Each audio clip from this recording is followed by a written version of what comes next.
Welcome to the presentation of experiment number 2 in software engineering lab.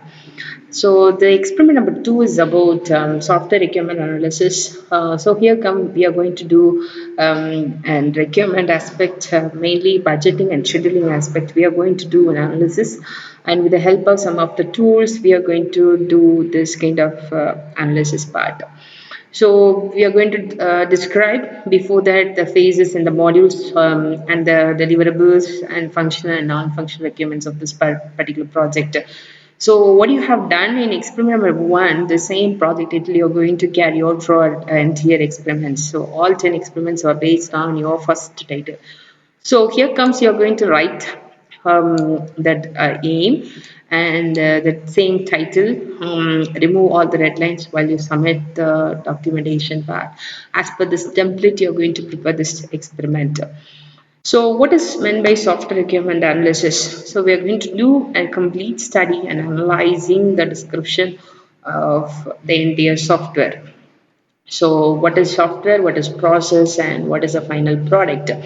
So as per this study or analysis part, here we are going to start with the summary.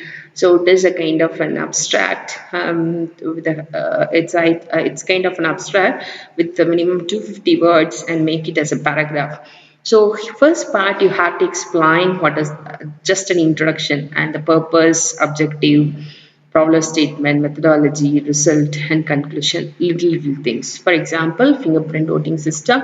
You have to explain about what is meant by fingerprint voting system, and the objective is to allow users from anywhere or on the spot, online or offline mode. You have to mention that, and the problem statement that they must have these requirements, and with the help of it, they are going to vote, and the methodology to solve. So individuals who want to do voting from their home are based on your suggestion. You have to say what are the hardware requirement, what is the process, and what's the output. Finally, you're going to say the accuracy as well as how many number of users can vote using the system, how it is adaptable, and how it is how you can customize for different countries when they want to do the same voting system. Can they use it? So in such aspect, you have to do it some analysis and finally give a conclusion on it. So this is how the summary, you have to make it as a paragraph in 250 words, a short summary about the entire. When they read, they can able to understand what is this project is all about. You have to give the description of the product or a service. Whether you are developing a project, finally it is going to offer a service to customers, or it is going to be a product going to be useful for the user. For example, here we have given two examples. Microsoft Office, it is called as a product, right? And then if it is an electricity billing application, it offers services to the customer. So through that we can do payment, and we can know about the details of our electricity bill. So this is how you have to explain about finally your project is going to offer a service to customers. So just like 5 paragraphs you have to write in the perspective of product or a service. Then you have to make a technology consideration. For example, here comes you have to say about the software requirements in terms of what is the front end, what is the back end, what is the ID integrated development environment. For example, while you consider a PHP application, so PHP with MySQL. So PHP, we can create an interface and you can write a code to connect with the backend, that is the database part, MySQL or any other database server you have to mention. And when you want to work with this application, if you want to use the IDE is NetBeans, right? So this is how you have to mention the tool description in 5 paragraphs about all these technologies are important for implementing this particular software or this particular product or a project. So that you have to explain here. Then you have to explain about the product or a service towards the marketplace, how this project may reach different users, different customers, whether you are going to host it as an online application, mobile application, or who are the collaborative partner. For example, when you consider Flipkart kind of an application, Definitely third party agents are involved, request related application third party agents, so you have to create an interface for them. So all those things, so all these are different ways we can take the project in a profit based part aspect.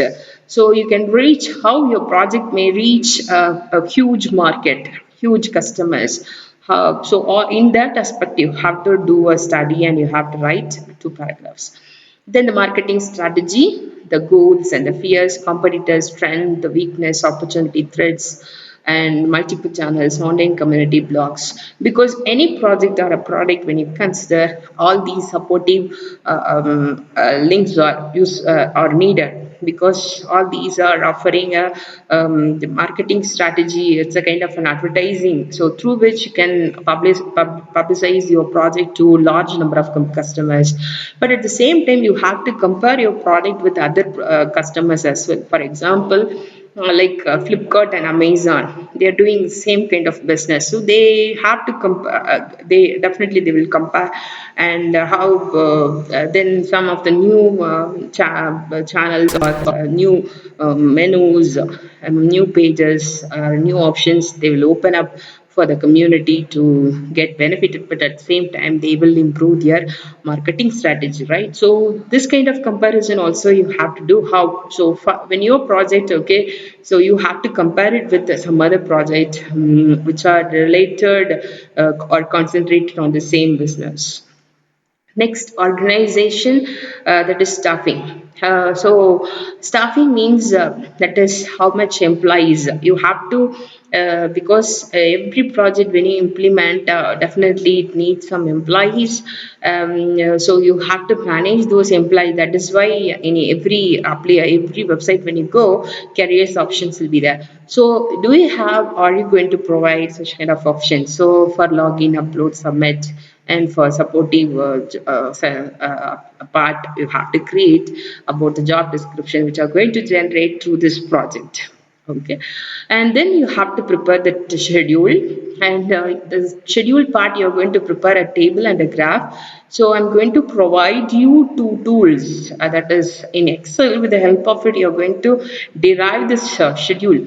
So what is meant by schedule? With the help of schedule, you can able to find out the list of modules, that is small project. We are going to divide it into small components, and we are going to assign it to different people, and we are going to mention about what is the start date and the stop date, that is end date, and whether it is completed or ongoing or incomplete. In case if it is incomplete and if it is not able, if the team is not able to complete, then there is a lot of discussions and debates are needed. Sometimes there may be lack of resource, or they may need some additional training, or there is a shortage of some resources. So all those problems you have to identify with the help of schedule. Will help you to track and identify any changes which are required in a particular project, and you can able to find out all the process or online. So this is how schedule you're going to prepare, and you're going to place it here.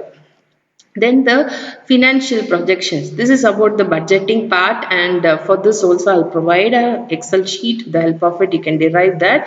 So work breakdown structure. So here comes, you're going to divide the work into five tasks. Means if there is a subtask there, you are going to number it, and then what is the corresponding task which is assigned to which person, and how many hours are allocated, and what is the actual hour the person took for completion, and for each hour how much amount you have to pay, and if they have spent the amount for some other purposes, some miscellaneous or travel, or so all those things you have to calculate, and you have to fix. This is the actual budget, and within the actual budget this is supposed to be covered, and in case if it is not covered, that is called over budget, and sometimes if it is covered within that budget, then it is called okay, it's a normal one. And so with the help of it, you're going to do an analysis whether the project can be completed within the budget or not. That is under budget, over budget estimation part we are doing with the help of this particular tool. And then you're going to do one functional requirement and non-functional requirements. So functional requirements means that is the major modules, the core modules. Without those modules, okay, the functional, the project cannot perform its own operation. So those modules you have to list it out and you have to explain in detail. And non-functional requirements, it's like an extra